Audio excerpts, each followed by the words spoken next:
አይተራሱ እንዲህ ዝም አለኝ እያልኩ ራሴን ስጠይቀው ነበር። ቀዳዳ ቸኩልክ እንዴ? በሰማ ኖሮ እኔ መሰለችብኝ። እንዴት ዝም እያሳድርሻለሁ ያራዳል። በቃ የምን ማራገብ ነው? ኳስ በመሬት አድርጉት እንጂ እንዴ። መቼ ጀመርናት? ምኑን?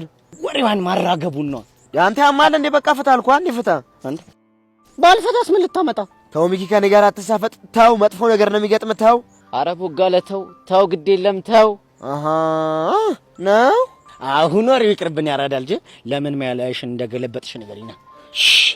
እሱ ወሬ አሁን በኋላ ይደርሳል። ከዛ በፊት ብሔራችንን ማግኘት ይኖርብኛል። ለምንድን ነው የምታገኛት? አይ ያው ተርተይ ለምን እንደቀረብካትና በቃ ከሷ ፍንቋ ገዝግዞህ ምናምን ነገር በእኔ ሐሳብህ እንደቀረብካት ወይላታል። በቃ እቺ ነው የምላት። አንተ ጤነኛ አይደለም እንዴ? ውይ ኧረ ደህና ነኝ። ሰሞኑን እንኳን ደህና ነኝ። ያመኛል እንዴ?